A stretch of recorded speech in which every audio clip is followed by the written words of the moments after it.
Stock market लगातार ऊपर जा रहा है, कंपनियां प्रोग्रेस कर रही हैं। जिस कंपनी के शेयर का रेट एक साल पहले 200 रुपए था, आज 400 रुपए है। लेकिन आम आदमी इन्वेस्टमेंट करता है, प्रॉफिट भी बुक करता है, उसके शेयर्स भी ऊपर जाते हैं। लेकिन क्या होता है, 31 मार्च आते आते जब साल का प्रॉफिट या मुनाफा देखते हैं तो सिफर, जीरो रिजल्ट रहता है और उसकी बैलेंस शीट में लॉस दिखता है। नमस्कार दोस्तों, मैं हूं सुनील हिरानी, चार्टर्ड अकाउंटेंट, और आप देख रहे हैं स्टॉक्स विद रोहित। और आपका हमारे इस बहुत बढ़िया शो में स्वागत है। और स्वागत है रोहित आपका, क्योंकि आपकी वजह से पिछले 4 महीनों में बहुत सारे लोगों ने, जो हमारे कॉमन मैन है, हमारे देश के, जो हमारे देश का मिडिल क्लास है, उसने अपना गाड़ी कमाई का पैसा स्टॉक्स में लगाया और मुनाफा कमाया। आज मेरा आपसे एक प्रश्न है। आज जब हम ये वीडियो शूट कर रहे हैं दोस्तों, तो आज 10 दिसंबर 2024 है और आने वाला 15 दिसंबर 2024 का जो हमारा लाइव शो है, इसे आप देखना मत भूलिएगा। मैं एक बार फिर रिपीट कर रहा हूं कि आने वाला 15 दिसंबर रविवार का जो हमारा लाइव शो है, 15 दिसंबर 2024 का, इसे आप मिस मत कीजिएगा।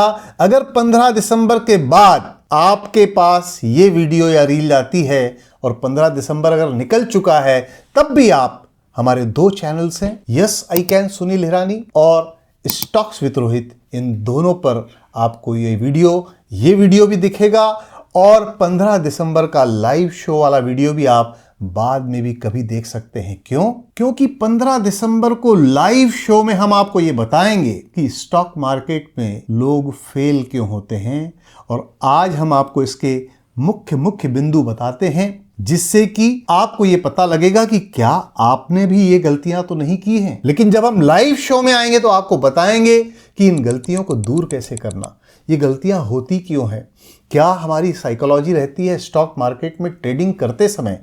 तो आइए प्रारंभ करते हैं। रोहित, सबसे पहले ये बताइए कि ऐसी कौन कौन सी मिस्टेक्स हैं जी हाँ, जो स्टॉक मार्केट में ट्रेडिंग करते समय एक कॉमन मैन करता है। मेरे 9 साल के एक्सपीरियंस से मैंने 10 ऐसी मिस्टेक्स नोट डाउन की है, जिसकी वजह से स्पेसिफिकली इतना कंपनी के बढ़ने के बावजूद, प्रॉफिट में दिखने के बावजूद एंड अप होते हैं लोग लॉसेस में। और यही रीजन है कि मेजॉरिटी ऑफ द पॉपुलेशन जो स्टॉक मार्केट में काम कर रही है, वो ईयर एंड के बाद लॉस में एंड करते हैं। मैं ये चाहता हूं कि आप, जो हमारा 15 तारीख का शो है जी, 15 तारीख के शो में जैसे आपने कुछ पॉइंट्स मुझे नोट कराए थे ये वीडियो बनाने के पहले, जैसे बल्क बाइंग नंबर 1, कि लोग बल्क में बाय करते थे। जैसे आपने कोई स्टॉक बताया और आपने बताया कि भाई ये बहुत अच्छा स्टॉक है और अगले 6 महीने में इसकी अच्छी संभावना है, और किसी आदमी के पास अगर 2 लाख रुपए है तो पूरा 2 लाख रुपए उसमें लगा देता है।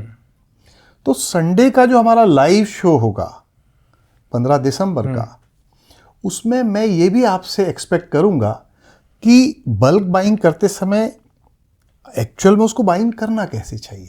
जी हाँ, मैं ये नहीं बोल रहा हूँ कि बल्क बाइंग खराब है, मैं ये बोल रहा हूँ बल्क बाइंग आप करोगे तो आपको प्रॉफिट दिखेगा, आप बुक करोगे, लेकिन आपको किस तरीके से करना है ये 15 दिसंबर को हम बताएंगे। कि एक्चुअली अगर आप बल्क बाइंग कर रहे हैं तो किस तरीके से की जाए।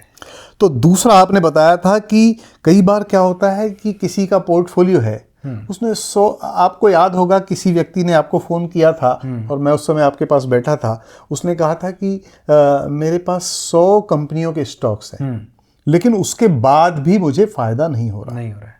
तो इसके बारे में आप क्या बताने वाले हैं 15 तारीख को? अब ये गलती इंसान अपनी साइकोलॉजी की वजह से करता है। इंसान मिस आउट नहीं करना चाहता है कि मैं कोई भी स्टॉक, जैसे फॉर एग्जांपल वारी एनर्जीज आया, मुझे वारी एनर्जीज भी लेना है, मुझे एनटीपीसी ग्रीन भी लेना है, बजाज फाइनेंस में भी आईपीओ में मिस आउट ना कर जाऊं।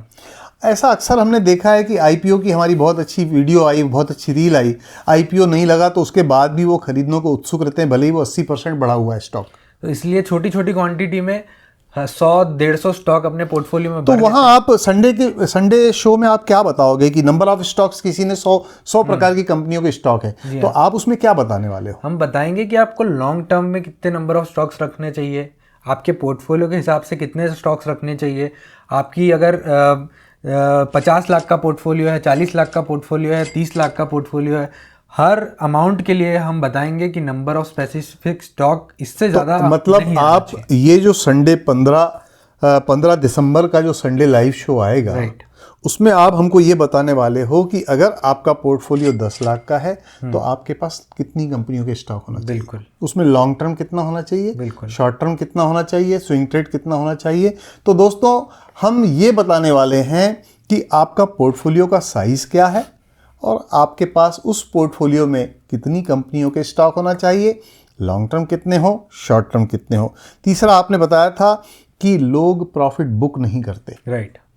तो इसके बारे में क्या आप कुछ रूल्स बताने वाले हैं? लोगों को एक फितूर रहता है कि उनको अपने स्टॉक में 100% 200% का रिटर्न देखने को बहुत उत्सुक रहते हैं वो लोग, इसलिए वो लोग प्रॉफिट बुक नहीं करते हैं। लेकिन 100% 200% 100 में से 3 स्टॉक 2 स्टॉक ऐसे में मिलता है, बाकी स्टॉक्स आपको नेगेटिव रिटर्न देते हैं और आप उनको होल्ड करके रख जाते हैं और प्रॉफिट वाले स्टॉक आपके 1-2 ही बचते हैं। तो इसमें हम आपको ये बताएंगे कि प्रॉफिट बुकिंग करना कैसे है, जी हाँ, क्यों करना है, कब करना है, कब करना है, टेक्निकल्स क्या देखना है, उसके हिसाब से भी सब कुछ।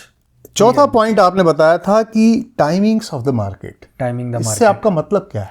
लोग मार्केट को टाइम करने जाते हैं और प्रिडिक्ट करते हैं कि मार्केट अब तो गिरने वाला है या तो बढ़ने वाला है। अगर मान लीजिए मार्केट जब गिरा 23,200, बहुत सारे महारथी आ गए मार्केट में कि मार्केट तो अब 20,000 जाएगा, 21,000 मार्केट तो जाएगा, 18,000 जाएगा। अब मान लीजिए ये रील देख के आपको लग गया डर और आपने 23,200 पे अपना पूरा पोर्टफोलियो खाली कर दिया कि यार मार्केट तो अब 20,000 जाएगा। मार्केट आ गया 25,000, पूरा सब कुछ रिकवरी हो गई। तो आप तो पहली बात तो आपने लॉस में सब कुछ बुक कर लिया। अब जब रिकवरी हुई तब आप इन्वेस्टेड भी नहीं थे, तो दोनों तरफ से आपको लात पड़ी। तो ये अगर आप करने जाओगे, टाइमिंग करने जाओगे मार्केट को, डेफिनेटली आपको मुंह की खानी पड़ेगी। नहीं, लेकिन टाइमिंग ऑफ द मार्केट के बारे में जब आप बताने वाले हो आने वाले समय में, तो इसमें क्या चीज़ आपके उस शो से लोग सीखेंगे? मतलब हम बताएंगे कि आपको किस तरीके से काम करना है और टाइमिंग क्यों नहीं करना है, ये सबसे इम्पोर्टेंट। अच्छा, मतलब हमको मार्केट को जज नहीं करना है कि नीचे जाएगा ऊपर जाएगा। यहाँ एक मेरा प्रश्न है रोहित कि ठीक है हम टाइम नहीं करें मार्केट को, लेकिन हमारे पास हमारे पोर्टफोलियो में जो स्टॉक्स है उसके फंडामेंटल्स और टेक्निकल्स देख करके तो हम हमारा दिमाग लगा सकते हैं, राइट। तो वो आप बताएंगे उसमें? थोड़ा बहुत तो आपको फंडामेंटल एनालिसिस पूरा सीखना पड़ेगा और टाइमिंग भी करनी पड़ेगी। हमको देखना होगा कि ओवरबॉट जोन में अगर मार्केट जा रहा है तो डेफिनेटली आपको पोजीशन कम करनी होगी। तो मैं इसको टाइमिंग नहीं बोलूँगा, मैं इसको रिस्क मैनेजमेंट बोलूँगा। अगर मार्केट ऊपर चला गया है, पर्टिकुलरली कंटिन्यूसली 10 दिन से मार्केट ऊपर जा रहा है, डेफिनेटली ओवर बाइंग जोन में जाएगा मार्केट। आपको टाइम नहीं करना है, आपको ये नहीं बोलना है कि अब मार्केट करेक्ट करेगा, आपको ये बोलना है कि मार्केट ओवरबॉट जोन में चला गया है, अब मैं अपना रिस्क कम करूँगा और पोजीशंस कम करूँगा ताकि जब नीचे आए मार्केट तब मैं अपनी पोजीशन बढ़ा। तो वहाँ हमको प्रॉफिट बुकिंग करना है, राइट। और जो आपने बताया कि ओवरबॉट जोन में ओवर बाइंग जोन में गया है, वो कैसे पता लगेगा? आरएसआई के माध्यम वो भी हम बताएंगे किस तरीके से आरएसआई को हम देखते हैं। ओके। और प्रीवियस बिहेवियर देखते हैं आरएसआई का और उस हिसाब से ये मतलब एक ओवर बाइंग सिचुएशन में मार्केट जा रहा है ये पता लग सकता है, बिल्कुल पता लग सकता और वहाँ हमको क्या निर्णय लेना चाहिए ये आप बताएंगे। और ये मैं पास्ट डेटा दिखा के, चार्ट दिखा के आपको बताऊंगा कि कितना इम्पोर्टेंट है ये पर्टिकुलर पॉइंट। और 5वां पॉइंट आपने बताया था फियर ऑफ मिसिंग आउट, ये फोमो। जो हमारा चैनल शुरू से देखता है उसको मालूम होगा, fear of missing out buying करना मतलब खतरे से खाली नहीं है। अगर आपने एग्जांपल देता हूँ, एक वारी एनर्जी 3700 पे खरीद लिया होता तो आज वो 3100 पे खड़ा हुआ है। इसलिए आपको कितना भी फंडामेंटली स्ट्रॉन्ग स्टॉक क्यों ना हो, आपको फोमो बाइंग नहीं करना है। फोमो बाइंग से मतलब ये है फियर ऑफ मिसिंग आउट। कोई शेयर आप नहीं खरीद पाए एक पर्टिकुलर प्राइस पे, लेकिन उसके रेट्स बहुत बढ़ गए, लेकिन आपको ऐसा लगता है नहीं तो ये तो और भी आगे जाएगा, अब मैं ख़रीद लेता हूँ, तो महंगे में वो चीज़ आप ख़रीद लेते हैं। इससे कैसे बचा जाए ये भी हम आपको बताएंगे। नेक्स्ट आपने बताया था panic selling. Right. Panic selling लोग करते क्यों हैं? पैनिक सेलिंग लोगों का फियर फैक्टर बाहर आता है और डर जब इंसान के अंदर बैठ जाता है तो इंसान बोलता है कुछ भी कर लेते हैं, बस मैं अपने आप को शांत करूं कैसे भी करके, और अपने पोर्टफोलियो को फटाफट खाली करते हैं और इसी तरीके से लॉस में अपने पोर्टफोलियो को बुक करते हैं। और हमने देखा नवंबर में, अक्टूबर में ऐसी बहुत सारा समय आया जब पोर्टफोलियो 3% डाउन था, अगर आप धैर्य रहते तो अभी पूरा पोर्टफोलियो रिकवर हो जाता। और पैनिक सेलिंग अगर किसी ने की होगी, मार्केट को टाइम किया होगा, डेफिनेटली अभी पूरा लॉस में बैठा हो। तो आने वाले संडे के शो में पैनिक सेलिंग से कैसे बचा जा सकता है, इसके बारे में आप कुछ टिप देंगे? बिल्कुल। और नेक्स्ट पॉइंट जो आपने बताया था, जो मिस्टेक्स हम लोग करते हैं, जी। हम लोग हमेशा कोशिश करते हैं एक्सेसिव रिटर्न्स की। राइट। ज़्यादा से ज़्यादा हमको रिटर्न मिल जाए। राइट। तो इसमें कौन कौन सी इस तरीके, ये एक तो होता क्यों है, और किस तरीके से आदमी उसमें मतलब फंस जाता है उस विशियस सर्कल में? ये मैं पर्टिकुलरली मैं कहूँगा कि ये मिस्टेक मैं खुद करते आ रहा था लास्ट 2 ईयर्स से। अच्छा। लास्ट ईयर मैं आपको बताऊं तो फरवरी तक के, मतलब फरवरी 2024 तक के, I had generated 83% on my capital. अच्छा। बट 83 से मुझे 100 पहुंचना था, and I was trying to generate excessive return on my portfolio, जिसकी वजह से मार्च में मैं फुल्ली इन्वेस्टेड एंटर किया। मार्च में मिड कैप स्मॉल कैप गिरे 83% से, I lost around 25 to 30% just in a month. तो यहाँ आप क्या सिखाने वाले हैं? यहाँ बताने वाले हैं कि अगर आपका पर्टिकुलर कोई ईयर में अच्छा रिटर्न जनरेट हो गया है, अच्छे रिटर्न से आई मीन 30% और अबाव, तो आप अपनी पोजीशंस लाइट रखेंगे और पर्टिकुलर फाइनेंशियल ईयर को देखते हुए चलेंगे कि किस तरीके से आपको उस साल में, अगर मान लीजिए 30% 9 महीने में मिल गया है, तो 3 महीने में आपकी स्ट्रैटेजी बहुत मतलब कंजर्वेटिव होनी चाहिए, रिस्की नहीं होनी चाहिए। मैंने एक किताब पढ़ी थी रोहित, किताब का नाम तो मुझे याद नहीं है जी। लेकिन उसमें भी एक एग्जाम्पल ऐसा दिया था, कोई 2 कंपनियों के एग्जाम्पल्स उसने दिए थे। आने वाले समय में बताऊंगा, किताब मेरे पास रखी हुई है। कि एक कंपनी है जो कंसिस्टेंट रिटर्न्स दे रही है, 12%, 13%, 15%, 14%। एक कंपनी है जिसने 28% रिटर्न दिए, उसके अगले साल वो लॉस में चली गई। करेक्ट। उसके अगले साल उसने 6% रिटर्न दिए, फिर उसने 32% रिटर्न दिए, फिर अगले 3 साल लॉस में चली गई। अच्छा। तो जब उनका 10 साल का एनालिसिस दोनों कंपनियों का निकाला गया, तो जो कंपनी बहुत ज़्यादा रिटर्न्स तो नहीं दे रही थी, लेकिन मीडियम रिटर्न्स दे रही थी, लेकिन कंसिस्टेंटली दे रही थी, उसमें उसका जो ROI निकला, रिटर्न ऑन इन्वेस्टमेंट, वो उससे ज़्यादा था, बहुत ज़्यादा था। राइट। जबकि वो किसी साल में 28 और 32 और 40% भी रिटर्न दे चुकी थी। तो इसमें आपने बहुत अच्छा पॉइंट ही बोल दिया कि आपको कंसिस्टेंट रहना है, और consistency is the key too. नहीं तो ये एक छोटा 10 लाख 20 लाख के पोर्टफोलियो वाला ये कैसे करेगा, आपको बताना पड़ेगा संडे के दिन। बिल्कुल। तो अगला पॉइंट, जो अगली मिस्टेक है, नंबर 8, लैक ऑफ एजुकेशन, शिक्षा की कमी। इस मतलब स्टॉक मार्केट में क्या शिक्षा चाहिए, उसकी कमी। स्टॉक मार्केट बिना एजुकेशन के स्टार्ट कर देना, सिर्फ स्टॉक में पैसे लगाते जाना और ये डिसाइड करना कि आपको रिटर्न्स मिलेंगे, ये बहुत वेग चीज़ है। अगर जब तक कि आप कंपनी को पढ़ोगे नहीं, जब तक कि आप टेक्निकल एनालिसिस करोगे नहीं, आपके माइंड में कन्विक्शन आएगा ही नहीं। और अगर आपने कोई मेंटर चूज़ किया है तो डेफिनेटली आपको उस पर पूरा ब्लाइंड भरोसा रखना है, क्योंकि उसने पूरा फंडामेंटल और टेक्निकल एनालिसिस किया, आपने नहीं।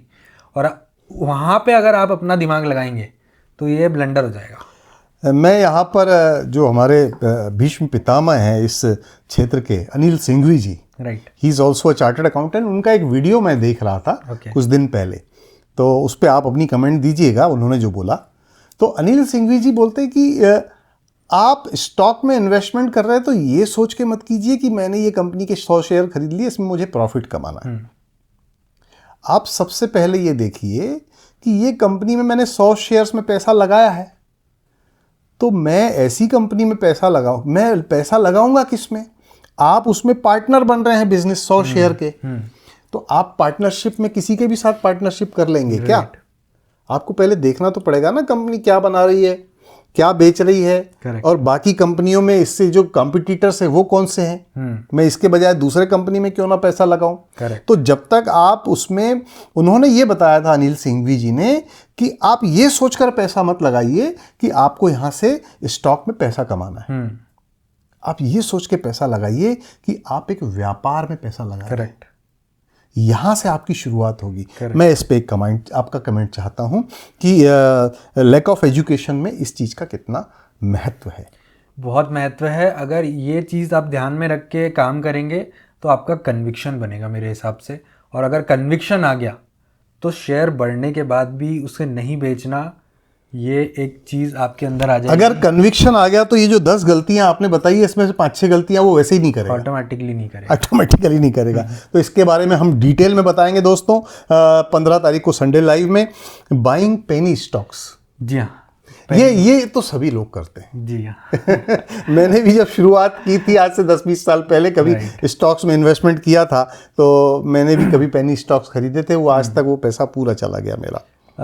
पेनी स्टॉक्स मतलब मैं वैल्यू से नहीं कहूँगा, मैं मार्केट कैप के हिसाब से कहूँगा कि जिसका मार्केट कैप बहुत छोटा है और जनरली वो एक लो वैल्यू कंपनी भी है साथ साथ में, तो उसमें पैसा डालना एक बहुत बड़ा रिस्की बेट होता है, क्योंकि आगे उसके रिजल्ट्स कैसे आएंगे, उसके पास कितने ऑर्डर्स आएंगे, ये आपको नहीं पता है। और उसका मल्टी बैगर बनना पूरा डिपेंड करता है ये दो चीज़ पे। पेनी स्टॉक की तो आपने डेफिनेशन ही चेंज कर दी, राइट।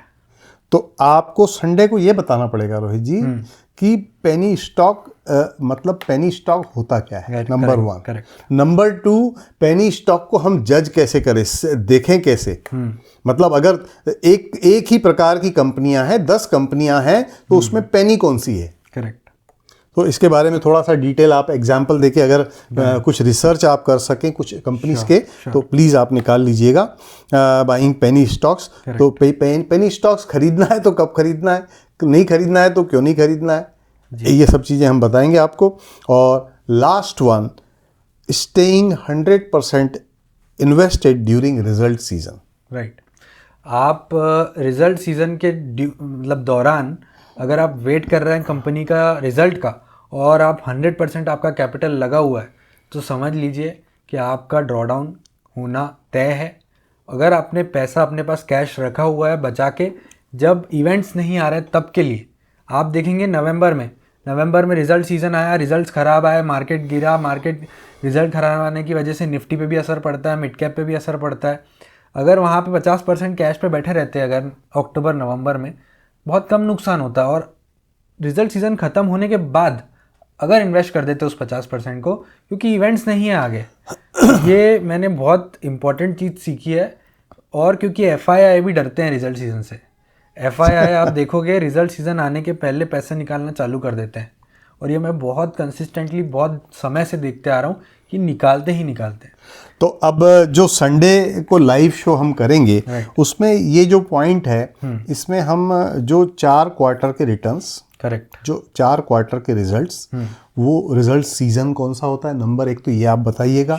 तो वो लोग नोट कर लेंगे, क्योंकि बहुत सारे आप हमारे जो व्यूअर्स हैं वो पेन कॉपी लेकर के बैठते हैं। तो रिजल्ट सीजन एक्चुअली कितने दिन का कब से कब तक रहता है, और रिजल्ट सीजन आने के पहले, तो आपने कई बार बोला है कि रिजल्ट सीजन आने के पहले 30% 40% हमें प्रॉफिट बुक कर लेना चाहिए। अगर कोई बहुत अच्छा स्टॉक है तो लॉन्ग टर्म के लिए, तो लॉन्ग टर्म के लिए हमको कितना रखना है, शॉर्ट टर्म के लिए कितना रखना है, स्विंग ट्रेड के लिए कितना रखना है, ये बैलेंस के बारे में भी आपको बताएंगे। तो दोस्तों, आने वाला 15 तारीख का जो शो है वो बहुत इम्पॉर्टेंट होना है, आप बिल्कुल मिस मत कीजिएगा।